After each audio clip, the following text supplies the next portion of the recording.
Oh, welcome to the Russ Joy Show. I'm Russ Joy. You figured that out because you're smart, and it's also the name of the show. Happy Friday, everybody. We finally did it. We've gotten to the end of another fantastic week, and welcome into a fantastic Friday. Here on the Russ Joy Show, so much to get into. Such little time. Why such little time? Because we're going back-to-back here at Joy Media this morning. We have the Russ Joy Show this morning, and then shortly thereafter, when this thing wraps up, 9:15 a.m., the guys from over on Phightin Words are going to continue the conversation about the Philadelphia Phillies and their home opener. Or not their home opener, their season opener. It felt like home. DC always feels like home. Always a very Phillies-heavy crowd. Remember back in the Doc Halladay days? You'd go down to watch, the first series down in Washington, D.C., and it would be like 65, 70% Phillies fans going to cheer on Doc as he'd, throw a complete game shutout. I remember those days. I'm going to actually go down to D.C. this weekend. Apparently the cherry blossoms are happening, but we're going to go down. We're going to watch Phillies Nationals this weekend. Very excited. Tickets are oddly affordable, so that's something to look forward to. Anyway, those guys are going to take you on with some Philly stuff. We'll touch on the Phillies a little bit later on in the show. Again, setting the table. Am I a leadoff guy for Phightin Words today? Maybe. Am I better at leading off than Trey Turner was yesterday? Let's certainly hope so. We'll get to that a little bit later on in the show, but we do have to probably start today's show, in fairness, with what the biggest news in Philadelphia sports was. And now, granted, I love me some Phillies opening day. I do. And I'm not ready to say that I'm back in on the Phils after, one win. But I'm saying that my hope in the team is going up, just like the desk right now. We're going to take the desk up and we're going to take the hopes and the dreams of the Philadelphia Phillies. And we're going to say, you know what, maybe there's a chance. So you're saying there's a chance. There may be a chance that the Phillies are going to have a good season after all.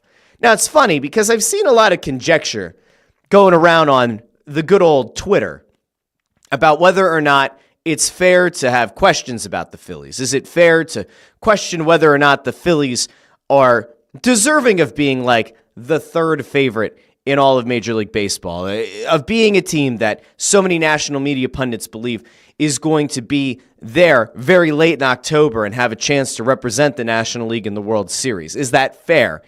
I have to tell you, it's weird. It's a very strange place to be because so often I feel like we collectively, this area, we often like kind of overvalue our teams, right? And we often get to a point where, we feel disrespected. We feel like the national media just doesn't recognize how good our teams are. And it's almost like, the little brother syndrome kind of kicks in. Just a wee bit. This season's weird, though, for the Phillies because it feels like everyone locally, including myself, has been critical and said, Dave Dombrowski didn't really do a lot to fix the holes. And on Wednesday, Anthony Sanfilippo was on this show for the first time in 80 episodes. I had my co-host over on Snow the Goalie showed up on this show. And, he is a little bit more positive about where the Phillies are and doesn't view the Phillies as critically, I guess, as I do. But, like, the Phillies bats were a concern on opening day. Again, we're going to get there in a little bit. Max Kepler's okay. Max Kepler's not a difference maker. Jesus Luzardo might end up being a good pitcher. I don't know if he's a difference maker. Ant said the other day that Andrew Painter's going to be up here in the second half of the season and has ace stuff. And so, like, maybe that ends up being your big addition. But I got to be honest. I didn't feel like the most inspired by yesterday's game, at least through the first 6 or so innings. Now, granted, I was listening on the radio because I had to drive down to Wells Fargo Center to go cover the Flyers game and go do Press Row Show. But I got to watch at least some of the remaining innings over on that big old wall of TVs in the Snow the Goalie Sportsbook up on the balcony level. And, like, it was a very good end of game, and Alec Bohm came up with a clutch hit, split the gap, ultimately wins you the game. And you feel a lot better coming out of opening day than you would have been if it had only been the one Bryce Harper home run. Love to see Bryce Harper crush a ball to deep, right center field. Love to see that. But I don't know. Like the talk coming out of the game was, the shadows. And once the shadows went away, the Phillies bats came alive. And like maybe there's some truth to it. And again, the Phightin Words guys are going to break it down. That's going to be on their YouTube channel, youtube.com/@Phightin Words, PH, no G on Phightin Words. You can also find it on the Joy Media YouTube channel, the Joy Media Facebook. It's going to go out through Ant's Twitter account as well. So we might probably come back around to the Phillies in a little bit. I have a few more thoughts on it, but a nice opening day win, and we can feel good about it. And I think that it's going to ultimately be a very good series for this Phillies team. Hence part of the reason why I'm willing to pack the kids up. My wife and I are going to pack those little chillins up. We're going to go to a favorite breakfast spot of ours down in the D.C. area from back when my wife used to teach down in godforsaken Maryland, and we'd drive into D.C. on occasion. So we're going to go hit up a nice breakfast spot. We're going to go check out the cherry blossoms, and we're going to go watch the Phillies kick the Nationals' ass. Now, before I get into what I thought was the biggest news of the day, which was the firing of Flyers coach John Tortorella, I am going to go out to the comments because that ultimately is an important place to go, especially on a beautiful morning like today. What I've already deemed as a fantastic Friday. Let's go out to the comments and see how people are feeling. Chris Freed says, a smorgasbord of topics this morning. This could be an epic episode. Epic might be setting the bar a little bit too high. Adam Glickus says, can someone tell me what the F is going on with Cam York? And don't give me he's doing his best Matthew Tkachuk impression at Four Nations either. Oh, we're going to get there. Chris Reed says, it is an outrage that the Eagles whacked the pep band who created the modern version of the Eagles fight song. Granted, this was more of a mob hit than a Kate Smith burial, but it is still wrong.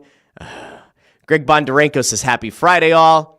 Landro says, disciplinary reasons for York. For whatever reason, pretty sure organization and York are headed for divorce. Another failed first-round pick. I fucking hated that pick when they made it. And I have the receipts on Twitter to show that on draft day, I openly questioned why they passed on Cole Caulfield, not once, but twice. And they ended up drafting Cam York, and I didn't see it then, and I certainly don't see it now. Oh, and by the way, Cole Caulfield scored last night, and what's he up to, 30? Let's see. Maybe I should have immediate recall. He's over 30. Is he at 34 on the season? Cole Caulfield has, I was right, 34 goals, 29 assists, 63 points on the season, age 24. Oh, but he's too small. That was the thing coming out of that draft. Oh, well, it makes sense that the Flyers should pass on Cole Caulfield. He's a small guy. Small wingers, they have a real hard time scoring. Tell it to Martin St. Louis. Small wings. It's hard to guarantee that they're going to find success. Tell Danny Briere. I mean, Danny's not the one who made this pick. I'm just saying, Danny Briere, not exactly a big guy. Figured out a way to score. It was a total mistake. Cam York, the only way that it could not be a mistake is if Cam York eventually gets dealt, moves on to another team and becomes like a legitimate top pair defenseman and somehow becomes like a quarterback on the top power play unit. Then maybe it wasn't a mistake. But to this point, fucking mistake. And they're about to go to arbitration, right? Restricted free agency coming up. And everything that I have heard at this point, everything that has been discussed over on Snow the Goalie, very clearly demonstrates that there is a fundamental disagreement between what the team believes Cam York is worth and what Cam York's camp believes he's worth. And the number that has gone around that York might be looking for is absolutely absurd, patently absurd. It would make Flyers fans who might still want to give the guy a chance, it might make them turn against him. That's how insane his number apparently is. It ain't happening here. No chance in hell. We'll come back around to York, though, talking about last night's game, because the Flyers picked up a big win as well. Not a big win if you're a fan of the tank and trying to get that top pick, but you do have to mix in a win every once in a while. You can't lose every game. You might want them to, but they can't lose every game.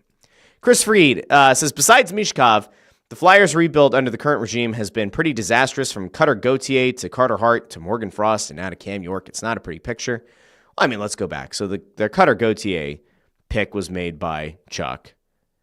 Man, it'll be great. Someday we'll find out exactly what happened. I think there were a whole bunch of different things at play. But the Gauthier thing was pretty disastrous. Whatever happened. I'm still fairly confident that what led to Gauthier's falling out with this team is that Chuck may or may not have promised him a spot on the roster once he went back to college, and that the next year Chuck is out and Torts and crew say, like, well, no, you're not guaranteed a spot, and we're not going to burn a year if you're ELC to have you play for a game or two at the end of the year like Anaheim was willing to do. And that might have been a very big part of it. Could playing for Torts have been part of it? Maybe. I mean, he went on an interview shortly after being drafted and said how great Torts was and yada, yada, yada. But, I mean, things change. I will once again point out the fact that there was, Kevin Hayes had the A stripped off his sweater in the year between Gauthier getting drafted and then Gauthier not wanting to play here. And Hayes was the only guy, or was the main guy on the Flyers who had spoken with Gauthier. Gauthier had kind of looked up to Hayes. Oh, whatever. Pick whichever reason you want. Pick a couple of elements of each of them. Whatever soured it, I think is ultimately going to be bad. Like, I think Gauthier is going to be a good player. Drysdale, thankfully, has been better of late. Will he ever blossom into the defenseman that they thought he was going to be? I have no clue. We'll get there eventually. The Carter Hart thing, you can't do anything about.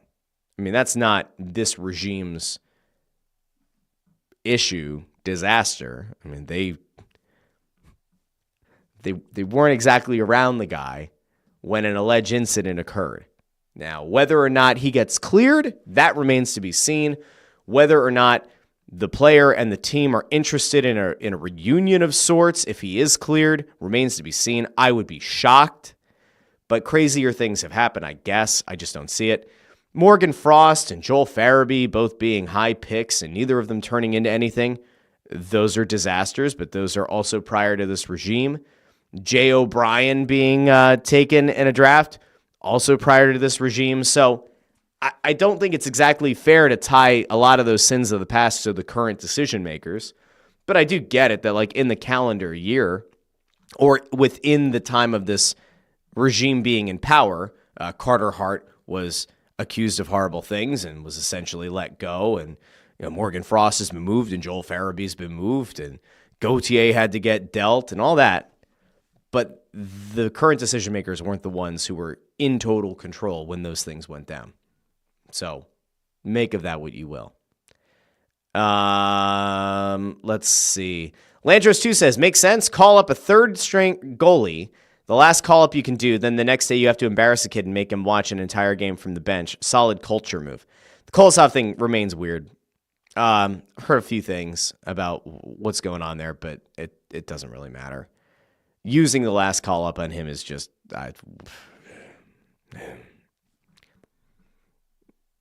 I can't imagine that Kolosov's going to be here next year.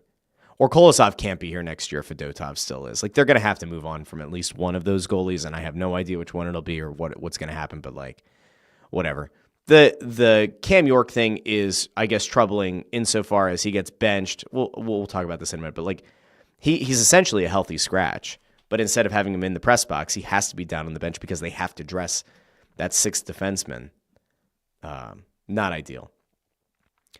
Jamie, back to the Phillies point here, said, I'd like to thank the Nationals bullpen for being absolutely miserable as usual. The Phillies couldn't get anything going for 6 innings. It was, I think they said, 4 balls in play, 1 hit allowed through 6 innings. I mean, good God.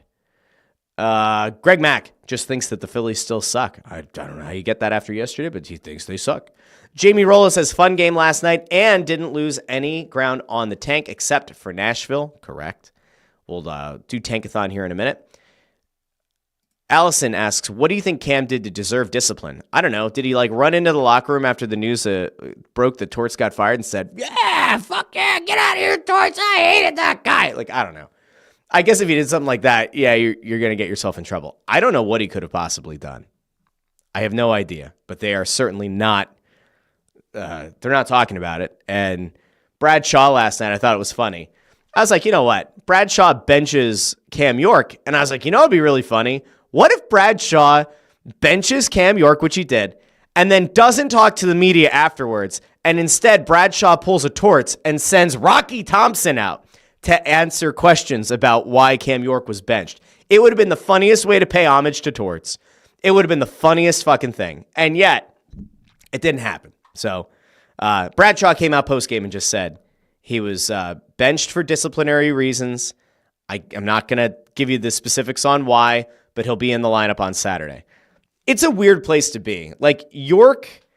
York's up and down season with the Flyers continues. And again, they're going to have to negotiate a contract or negotiate trading him this offseason.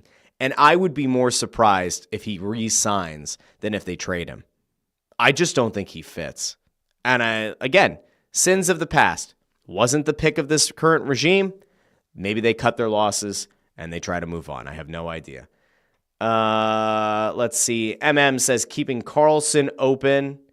Raymond Supper says when the Phillies roster is better than 75% of teams they play, they should win a lot of games. That's probably kind of true, I would think.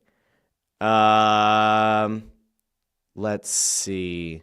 Chris Frieda liked the Wednesday episode with Ant, said need more high-quality guests moving forward. I think Wednesdays are probably going to be the guest day. I have an actual name for Wednesdays. We'll get there if we can. Let's see. Greg Mack goes, Cam probably broke out the champagne. Shaw is good friends with Torts. Yeah, I don't know. It's just it did kind of seem like a mess. Chris Reed says Phillies are already in postseason form. K after K after K. Wheeler looks very sharp as well. We love Zach Wheeler. I don't know if I've ever, I have. I loved Doc, but I don't know if I've ever been as enamored with a current starter on this team as much as I am with Zach Wheeler. He's an absolute bona fide stud. You just don't screw with Zach Wheeler.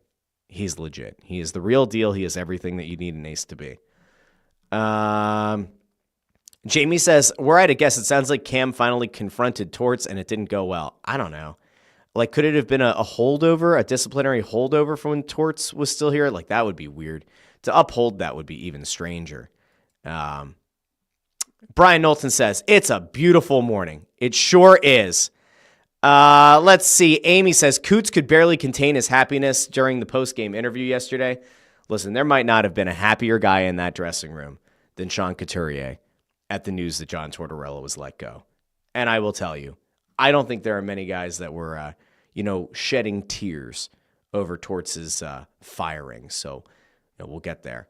Let me kind of catch up here on some of the other comments because I don't want to run too far behind, and we got to get out here so we can also have Phightin Words go up in a little bit. Landro says, glad Briere is doing everything to get wins late in the season. Who needs top-end talent? The Flyers can't even tank properly.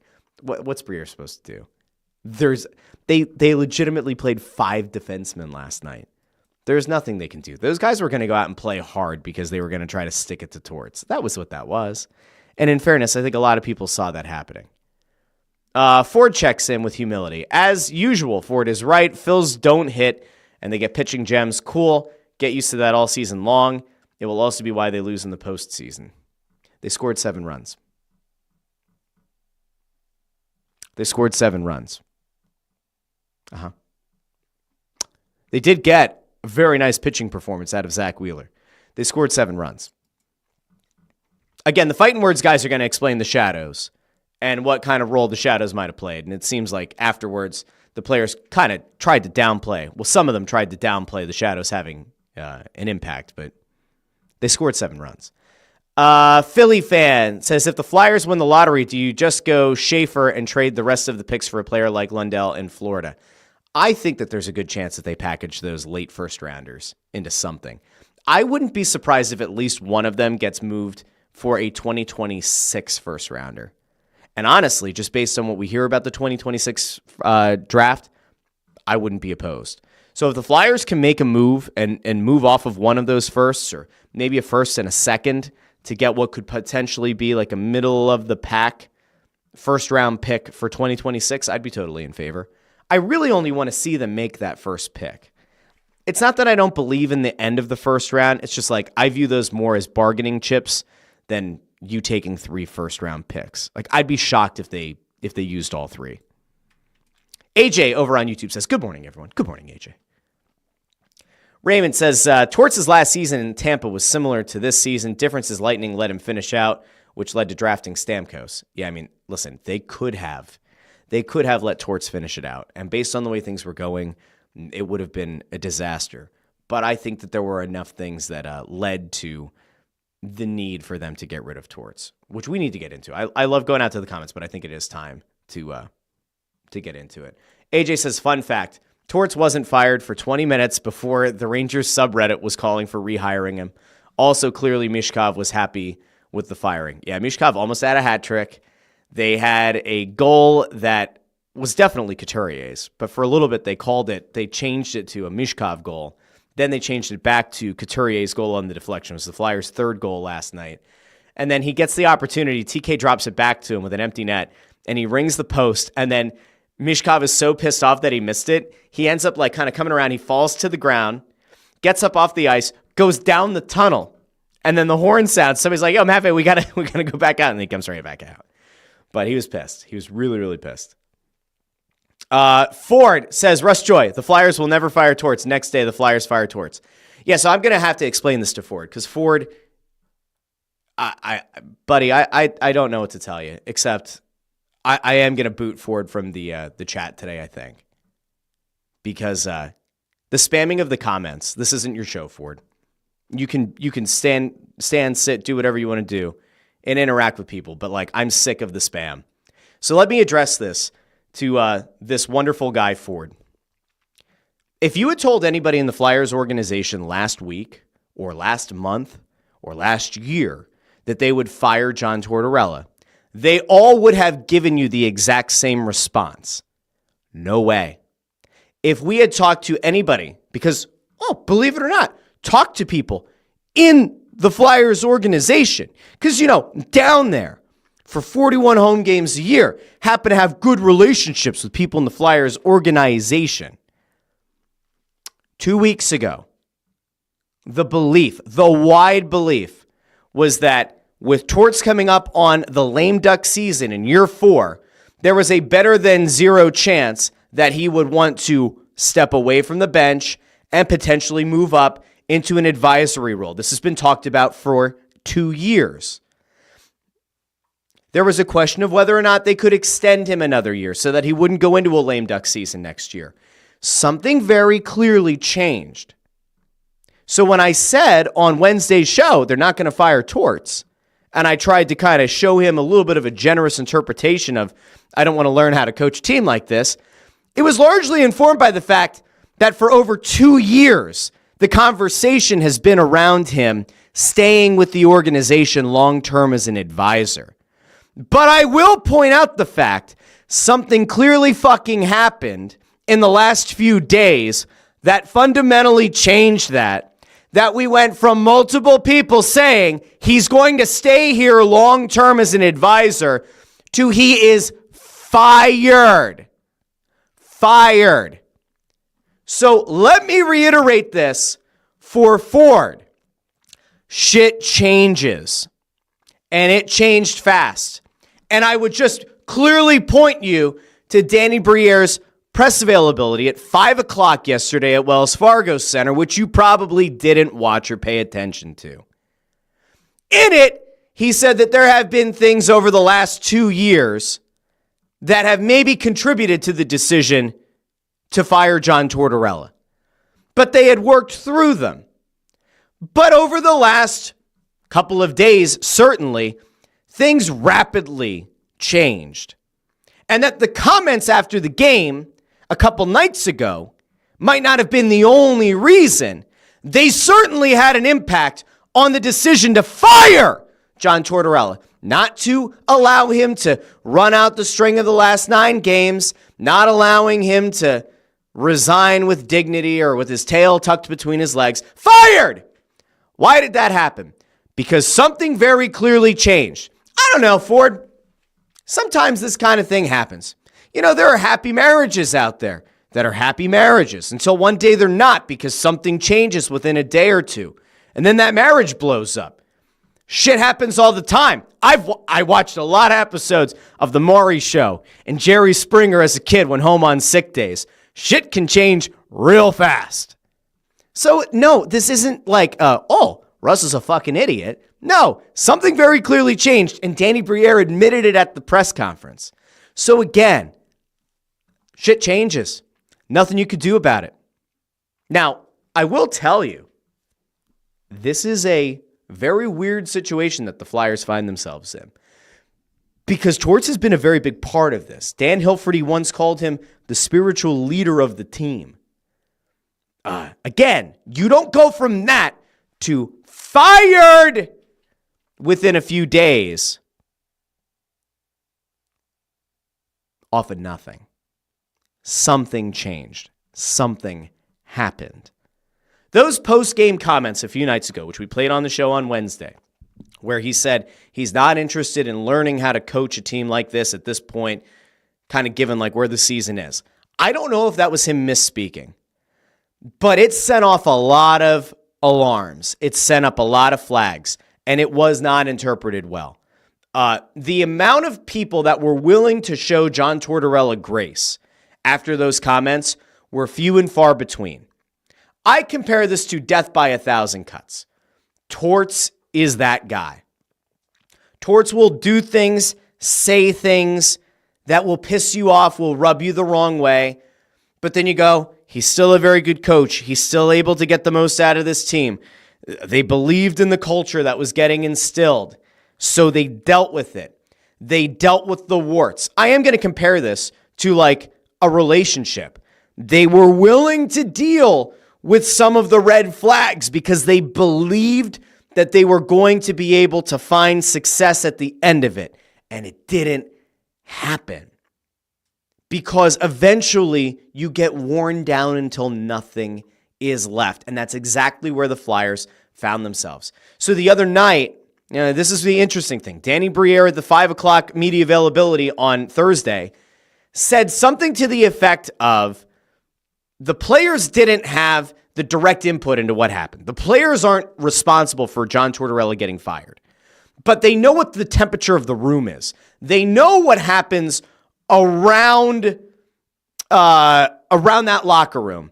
That they don't have to call in Sean Couturier or Travis Konechny or other leaders on the team and say, hey guys, how are we feeling? They know. They have a very good feeling for how the locker room feels, right? Those comments the other night didn't go over well. I did talk to a few people from around the Flyers last night. Not one of them was willing to show grace. Not one of them was willing to say, oh yeah, that's just Torts being Torts. Now, I would not be surprised. I have not confirmed this one. I did not get confirmation on this. I'm going to go off of past precedent, okay? There was an incident that happened around this time last year where Felix Sandstrom played really poorly. And I mean really, really poorly, okay? And the Flyers lost a game. And it was in the midst of them being somewhat within playoff contention. And Sandstrom at that point was the third goalie. Because it was Ersson. I think Fedotov was over at that point. Maybe not.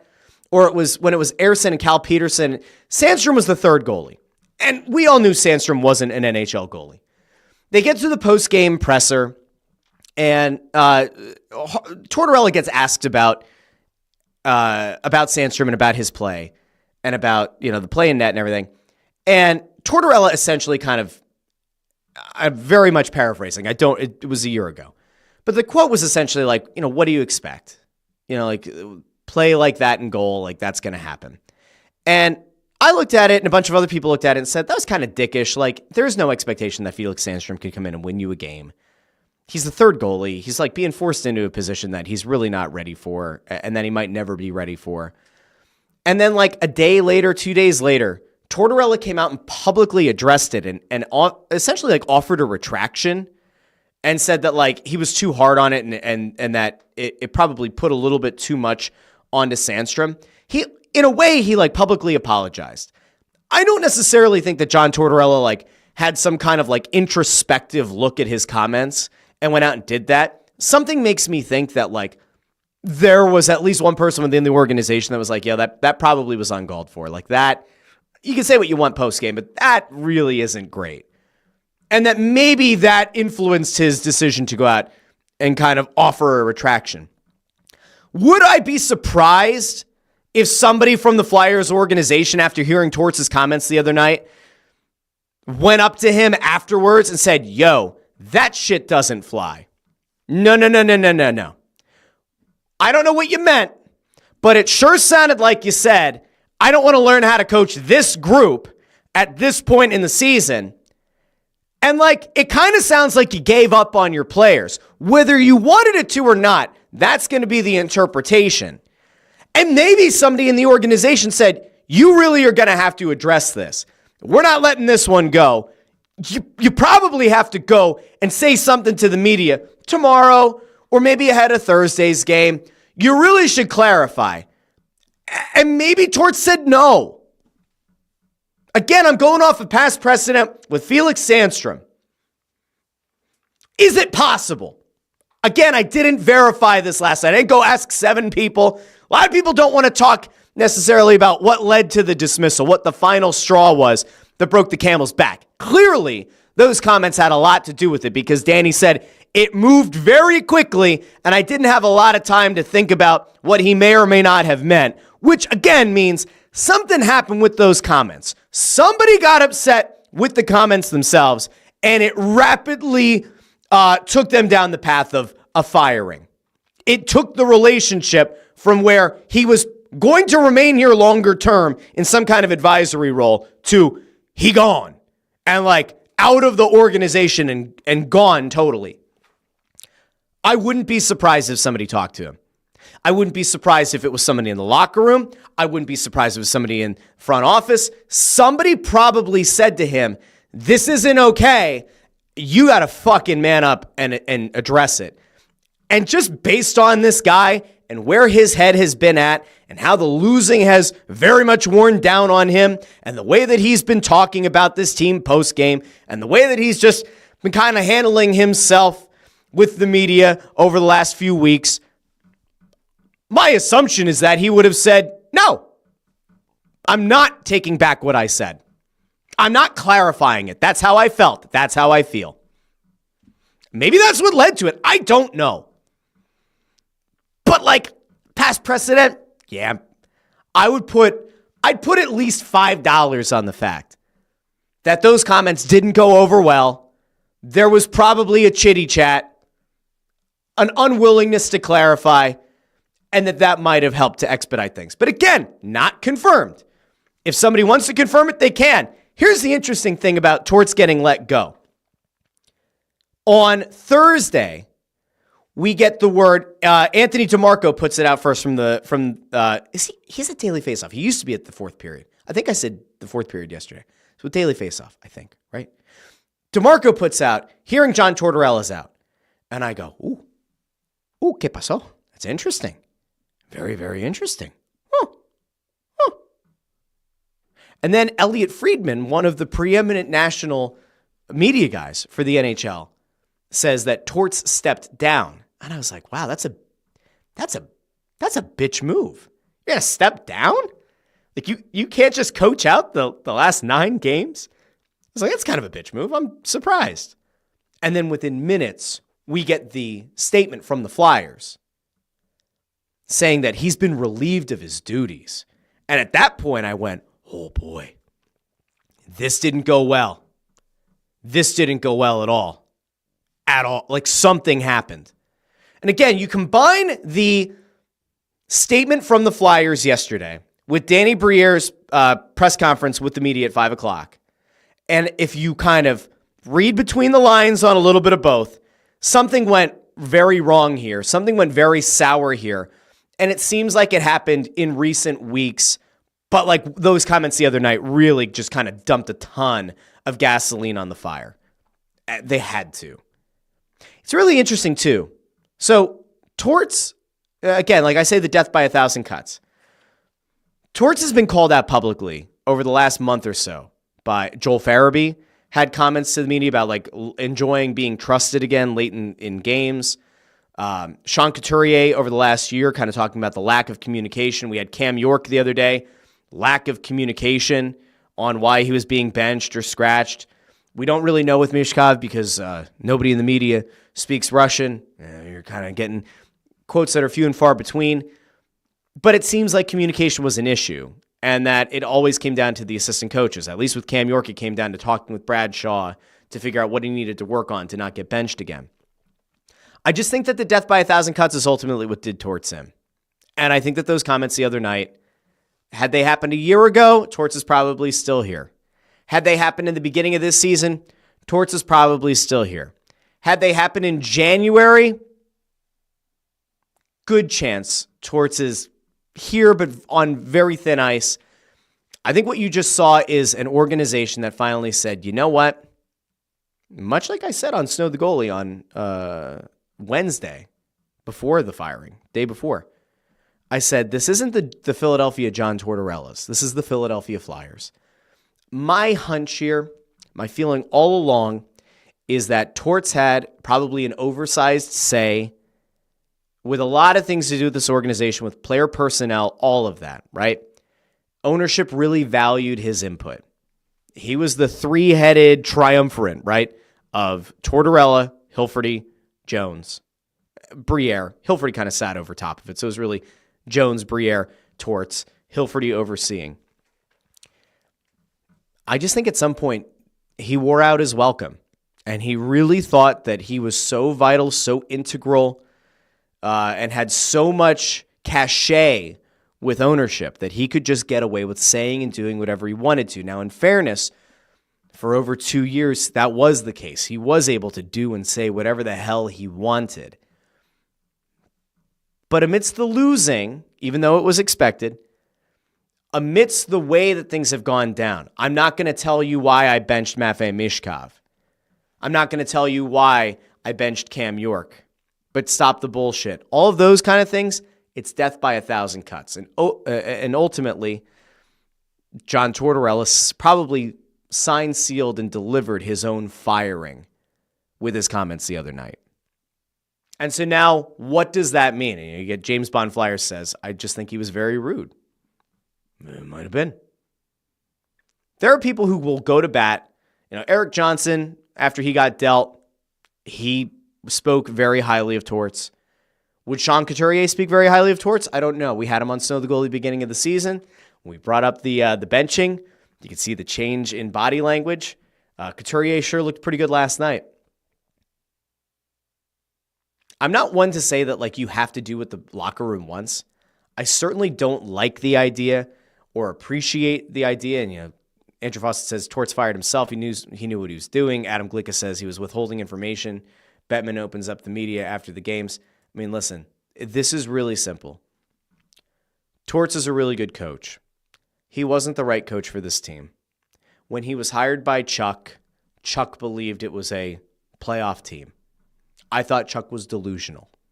I also don't think that Chuck wanted to hire Torts because Torts is an absolute nightmare to work with for a front office. And ultimately, Torts was going to win that battle. And what happened? Chuck got fired. Torts was here. They promoted Danny Briere from within. He had this coach that he did not hire. He might have been part of the panel as an assistant GM, but it wasn't his coach. It wasn't his hire. Now, all eyes are going to have to turn to Danny Briere into this offseason because he now gets to hire his own coach.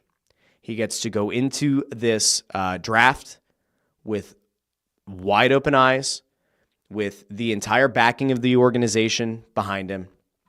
He gets to hire his new coach, which, in fairness, a new front office takes over. They should get to hire their own coach. He did not have that benefit.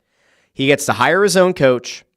He and Jonesy, and you would assume that coach is going to get hired before the draft. They're going to work with the scouts and everyone else to identify who the best player is available to them at wherever they pick in the draft. And he actually gets to go into an offseason where it feels like, for the first time since he took over, it is really, truly, fully Danny Briere's team. I would say that this is very clearly the most important offseason in Danny Briere's entire tenure as a front office executive. And with that, we're going to spin the wheel really quickly before we head out. Let's see where the Flyers would finish. Again, they enter March 28th. They wake up with the fourth best odds of winning the top pick in the NHL draft. Nashville. Nashville's right there. Here we go. They stay at number 4. Friends, that wouldn't be a bad outcome at all.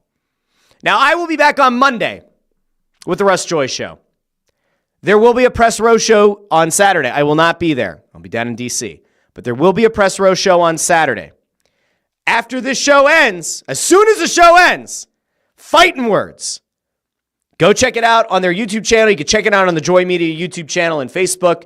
Anthony Sanfilippo, Bob Wankel, they are going to go over everything that happened on opening day as the Phillies picked up a big win. The Flyers picked up a win. Friends, I appreciate each and every one of you, and I hope you have a great weekend. Let's see how the Phillies do the rest of this weekend, friends. I think this could be a very, very prosperous weekend for your team, your town, your Philadelphia Phillies. I'll talk to each and every one of you on Monday at 8:30 a.m. here on the Russ Joy Show. I've been Russ Joy, but you knew that already because you're smart, and it's also the name of the show. Have a great weekend, everybody. Talk to each and every one of you Monday morning here on the Russ Joy Show. Bye-bye.